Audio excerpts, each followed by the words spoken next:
On today's episode, Kawhi Leonard is back and he is starting to look like that guy again, that 2021 version of him again, slowly but surely. The Clippers are 9-2 when Kawhi Leonard plays. Why is that? Going to be breaking down the many reasons in this one coming up on today's Locked On Clippers. You are Locked On Clippers, your daily Los Angeles Clippers podcast, part of the Locked On Podcast Network, your team every day.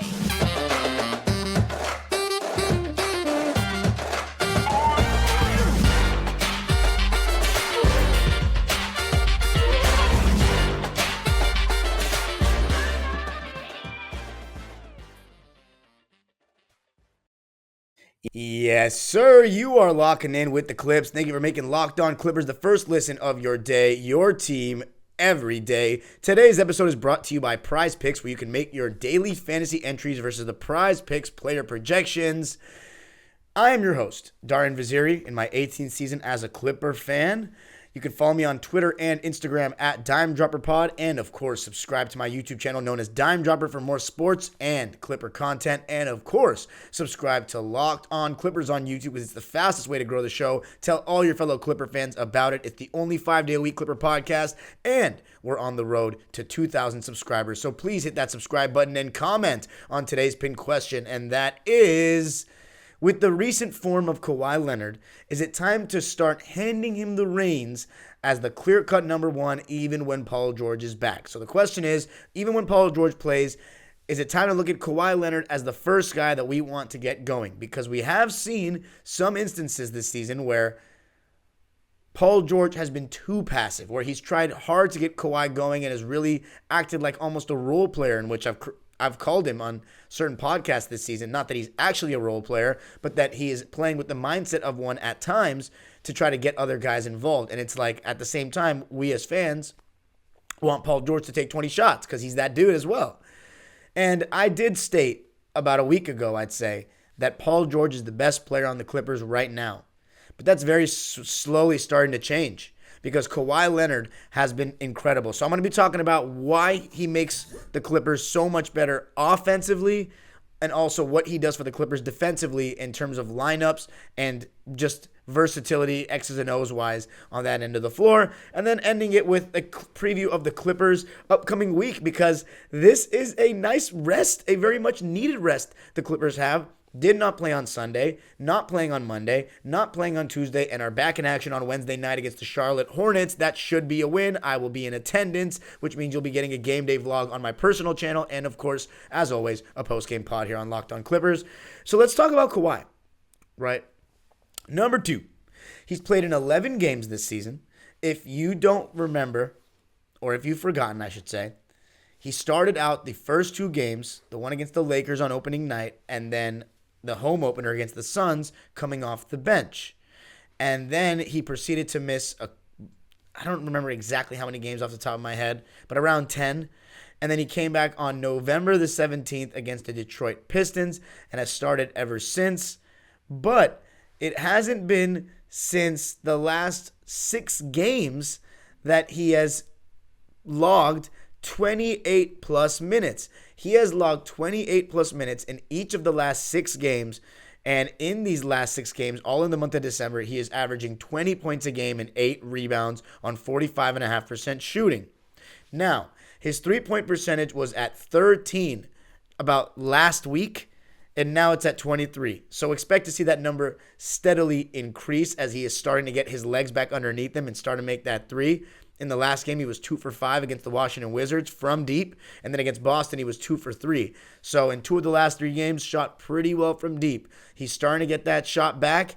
And, you know, it's inevitably going to be short in the beginning, especially Kawhi, who always seems to miss his shots short because this is such a flat shot. But especially the 3 ball, he's going to really need some time and get his legs really underneath him consistently in the in-game rep shooting the 3 ball. Totally different than shooting him in a practice when a guy is just passing you the ball and you're catching and shooting stationary. Totally different. So that's an absolute plus right now for the Clippers, is that he's starting to get his 3 ball back. But the plus from the beginning of the season, even from the preseason, you can see his mid-range. It's still there. His post game is still there. His fundamentals are still there. He's still got that lower body strength, if not even a little bit more. Seemed like he bulked up a little bit in the offseason. And he's able to still get in his spots. He has spots. That's the thing. Anywhere between, I want to say, 8 to 15 feet. When he's really feeling himself, even 18 feet. And the three ball. But consistently, 5 to 15 feet, he can get himself into rhythm by continuously taking those shots because they're so hard to guard. You have to bring a double all the way. If you're bringing a double from the top, then you have to come all the way from the top behind the three-point line or around the three-point line all the way to below the foul line, as opposed to when a guy is facing up 18 feet away and dudes are loading up off of their man, kind of like what looks like a box and one, which you see a lot of in the last 15 years of the NBA.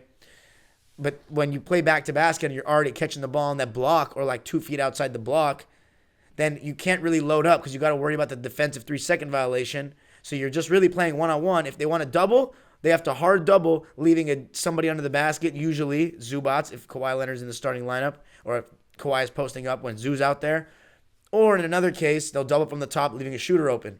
So Kawhi Leonard, you've seen him already create a lot of good looks for the Clips in the games that he's been back since the beginning. So immediately, even in the Laker game, and you knew it, when he got the ball and in his first 2 possessions, he went right to his spots against Juan Toscano-Anderson, who is no slouch on defense by any means. And he just rose up and just pulled over him in the mid-range. It was just like, you can go back to the podcast that I made on that day. I was like, oh my God. It looks like he hasn't missed a day. And he has slowly gotten even more comfortable since then. So as far as the Kawhi Leonard report, in his last 3 games, he is averaging 25 points, 9 rebounds, and 2 steals on 52% shooting, which is a lot more like the Kawhi Leonard that we are all familiar with. As I said, he has played 28-plus minutes in each of the last 6 games, and the Clippers are 8-1 when he starts, 9-2 overall. And what's funny to talk about with the whole Kawhi Leonard, Paul George thing is they really need to get games under their belt together because it seems like we're still asking questions about, who's the first option? How do they fit together? Like, we know it's a solid fit, but we haven't seen it maximized over a consistent stretch of time. I just looked up in the 2021 season, which is obviously the most successful one in the Kawhi, in the 2-1-3 era. They only played 43 games together in the regular season. So that's about half of a normal season. It was a 72-game season, so they still played a majority of that season together. But it's been a whole year. You want to see them consistently play together and get into a rhythm yet again with each other. Not to say that it's going to be complicated. You just want to see them stay healthy to do it. But Kawhi Leonard, moral of the story, 8-1 as a starter, 9-2 overall, giving a completely different dimension to the Clipper offense. Not only can he handle the ball and pick and roll, but his ability to just score the basketball against anybody, any defender in the league really is spectacular. He is still that guy, and he will be very unstoppable very soon. 25 points in the win against Boston on last Monday on the 12th in 29 minutes of play on 10 for 12 shooting. He was unbelievable, and he was good on defense as well, per usual. And then not the prettiest game against Minnesota, but still got the win, and he was still a good part of that game on the defensive end and on the boards where he got 8. And then the most recent game, the best game he's had in the season, 31 points and 9 rebounds to go along with 3 steals on 12 for 26 shooting and 2 for 5 from 3 in 32 minutes of play. Kawhi Leonard is very, very much slowly becoming Kawhi Leonard again, and the rest of the league better watch out. And he's not just doing it on the offensive end. Coming up, going to be talking about what Kawhi's presence does on the defensive end and how it has already impacted the Clips. On Tuesday, I am taking Jimmy Butler to score over 20 points, Julius Randle to log over 20 rebounds, and I am also taking Ja Morant to have over 10 assists in his matchup against Denver. And where am I submitting those? I am doing that on Prize Picks. It is a daily fantasy entry app where you pick 2 to 6 players and predict if they will score more or less than the Prize Picks projection. You can win up to 25 times your money on any entry, and it's not competing against other people. It's just you and the projections. And Prize Picks offers projections on any sport that you watch. That includes NBA, NFL, MLB, NHL, PGA, college football, college basketball, soccer, MMA, and more. Entries can be made in 60 seconds or less. It's that easy, safe and fast withdrawals, and currently operational in over 30 states and Canada. Just download the PrizePicks app or go to prizepicks.com to sign up and play daily fantasy sports. First-time users can receive a 100% instant deposit match up to $100 with the promo code LOCKEDON. If you deposit $100, PrizePicks will give you $100. If you deposit $50, PrizePicks will give you $50. Don't forget to enter the promo code LOCKEDON at sign up for an instant deposit matchup to $100. Turo is the world's largest car-sharing marketplace. With Turo, you can book any car you want wherever you want it from a community of hosts. One of my good friends just visited Los Angeles, and he booked his beautiful Mercedes-Benz on Turo. You can browse a huge selection of vehicles for just about any occasion or budget across not just the US, but the UK, Canada, and Australia. Book a spacious SUV or minivan or a nice classic luxury car for a special event or something you've just always wanted to drive. Many Turo hosts can even deliver the right car to you. Every trip is backed by liability insurance. Terms, conditions, and exclusions apply. Forget boring rental cars and find your drive at Turo.com. Thank you for making Locked On Clippers your first listen today.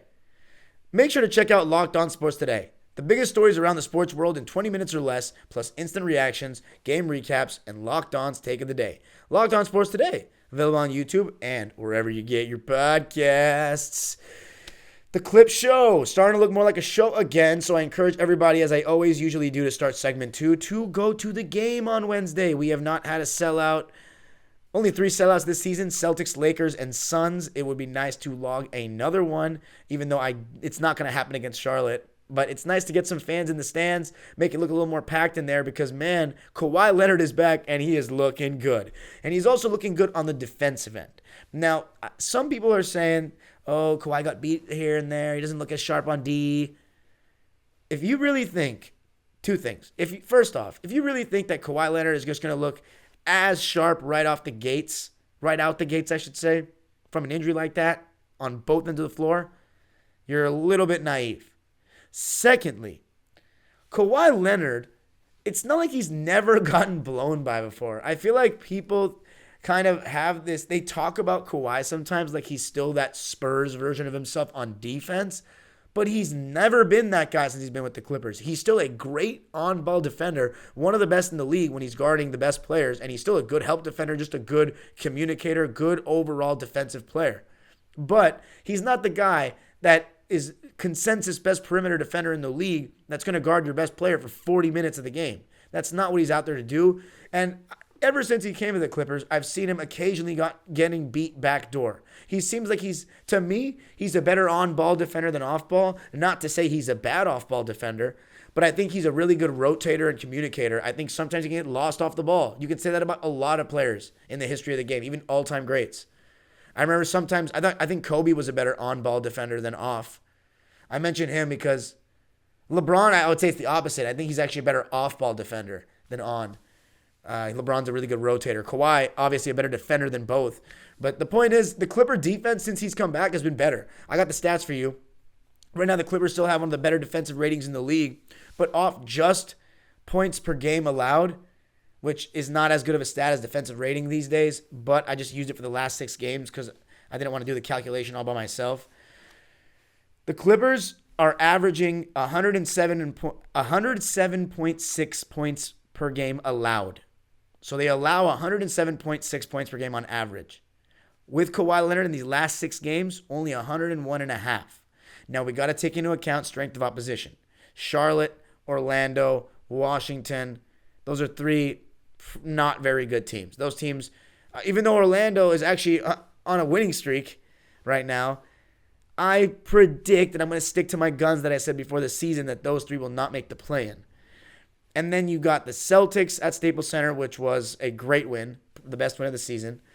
And then Minnesota without Karl Anthony Towns and D'Angelo Russell, so it was not that hard to hold them to 88. And then Washington, who they held to 93, still no Bradley Beal. So I think that you got to take that stat I just gave with a grain of salt a little bit. They haven't played against the best opposition of late. But the defense has looked good, and I think Kawhi Leonard gives the Clippers not only just another guy that can go out there and guard, but another guy that can switch onto basically everyone on the court.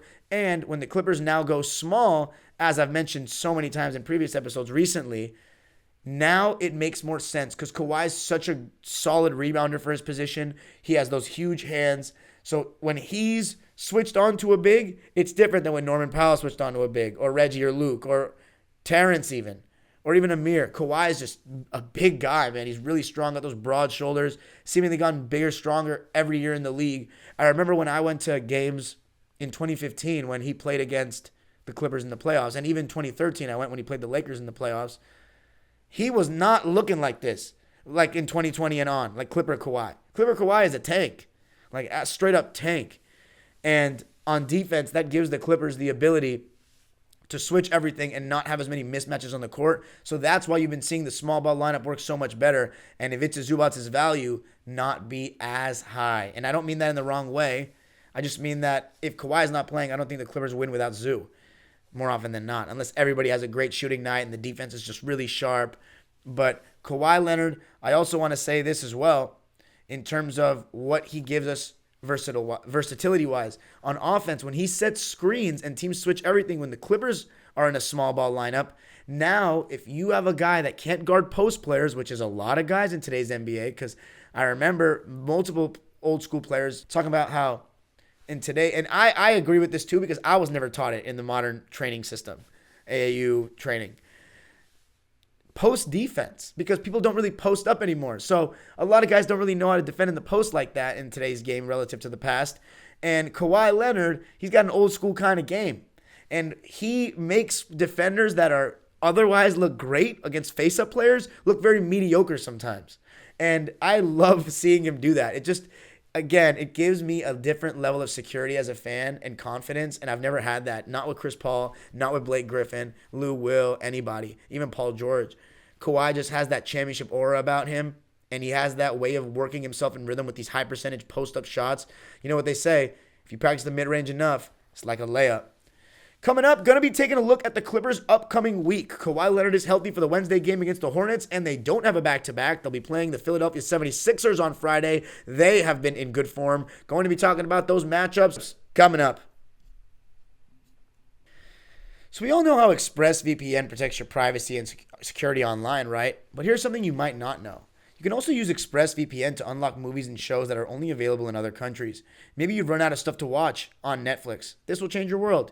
ExpressVPN allows you to binge The Office on UK Netflix. It's so simple to do. Just sign into Netflix, fire up the ExpressVPN app, change your location to UK, refresh Netflix, and that's it. ExpressVPN lets you control where you want sites to think you're located. You can choose from almost 100 different countries. So just imagine all the Netflix libraries you can go through. But it's not just Netflix. ExpressVPN works with any streaming service, whether it's Hulu, BBC iPlayer, YouTube, you name it. There are hundreds of VPNs out there, but the reason I use ExpressVPN to watch shows and movies is because it's ridiculously fast. There's never any buffering or lag, and you can stream in HD, no problem. ExpressVPN also works on all your devices, phones, media consoles, smart TVs, and more, so you can watch what you want on the big screen or on the move.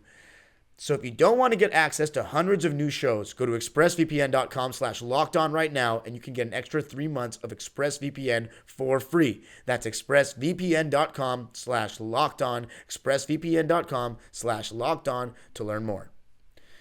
All right, so to close it out, let's take a look at the Clippers' upcoming schedule. Kawhi Leonard, moral of the story, 9-2 with Kawhi Leonard, 8-1 in the starting lineup. He helps out on both ends of the floor. He is one of the best players in the league and will slowly get right back into that conversation. So the Clippers' upcoming game against the Charlotte Hornets. Status of Ivica Zubac and Paul George is still unknown, so we will see what happens there. But I would expect a win. Right now, the Charlotte Hornets are the worst team in the Eastern Conference, and they're actually playing, as I'm recording this right now, against the Sacramento Kings, and they're winning, which is weird because Sacramento's been on a tear lately, but it's a good thing because if Sacramento loses, that's good for the Clippers in the standings, who are right ahead of them. I believe, though, that the Clippers will get this win against Charlotte. Now, mind you, it will not be the same Charlotte Hornets team that the Clippers played in Charlotte because Gordon Hayward is back and LaMelo Ball is back. So a pretty decent starting lineup in this game of Mason Plumlee, PJ Washington, Gordon Hayward, Kelly Oubre Jr., and LaMelo. So it's going to be a pretty decent game, I think, especially if Paul George doesn't play. I don't anticipate that Norman Powell will be back. I have no inside information on that. I just don't. But the Clippers should win this game. It's a home game. Charlotte is no good as far as NBA teams go. I don't mean it sounds disrespectful. And the Clippers should get the job done and move on to 19-14. They really should. I think right now, even though it's very tempting to look at the standings all the time, it's so early in the season. I think there's still time for the Clippers to just take it one game at a time and build a nice little run. Now, that's a lot easier when your players are healthy, but the only thing we can do is hope. At least we know, knock on wood right now, that Kawhi Leonard will be playing on Wednesday, and I'm going to be seeing him live for only the second time this season. And then Luke Kennard is back and just had 20 points in the last game, so hopefully he continues that hot shooting. And yeah, hopefully big games from Terrence Mann. One person that's interesting to talk about is Robert Covington, because he's been so in and out of the lineup this season. Started out in it, then was on the bench for a while, and then recently, like, he's played in some games and then he hasn't played in others. He didn't play in the last game. It's an interesting situation. A lot of fans have been calling for him to play more. He's a fan favorite.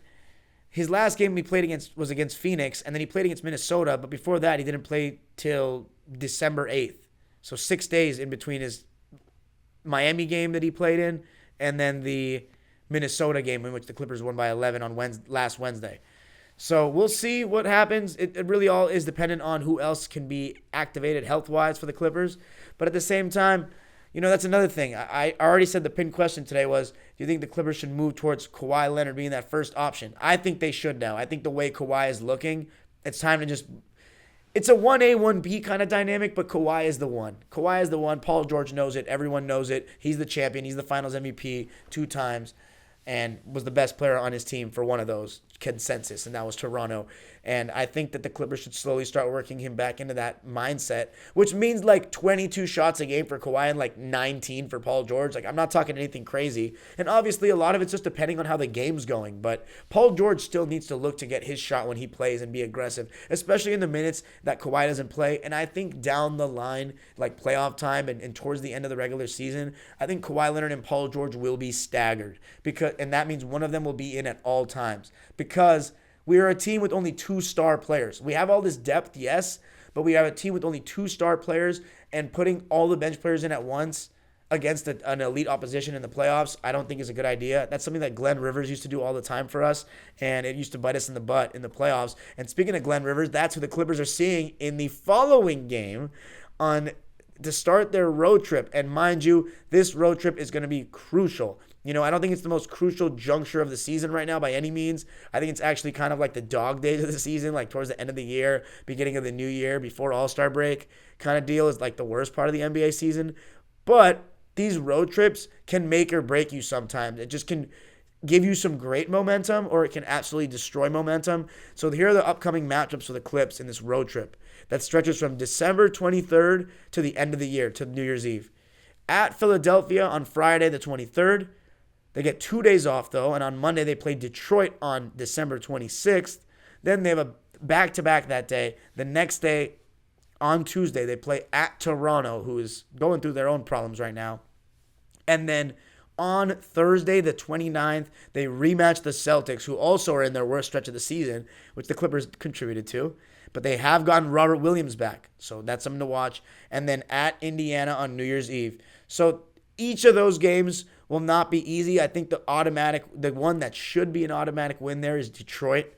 But you can never underestimate NBA opposition, as we know so well. And the Philadelphia 76ers have been playing really good basketball of late, especially that man, number 21, Joel Embiid, who really tends to play well against the Clippers. He's averaging 33 points a game this year, and he started out somewhat slowly for his standards. He is up to 33 and 10 now to go along with 5 assists. The man is on an absolute tear for the 3rd consecutive season. And today they won again. On Monday, I should say, they won again 104-101. They're on a 5-game winning streak right now, even without James Harden.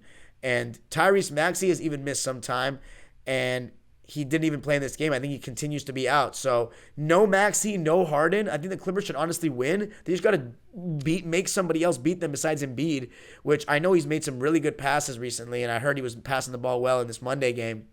but they got to do something to get the ball out of his hands and make someone else beat them and hope that other guys miss shots. But we'll see. I think Ty Lue will have a nice strategy. Of course, the Clippers came back from a big deficit to beat the Sixers in Wells Fargo Center last year.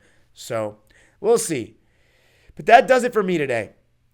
You can follow me on Twitter and Instagram at DimeDropperPod. And of course, remember to comment on today's pinned question. Is it time for Kawhi Leonard to be looked at as that number one guy when he and Paul George both play? You let me know. Thanks for joining me. We'll be back on Tuesday night for another episode. And of course, don't forget the age-old proverb, go Clippers.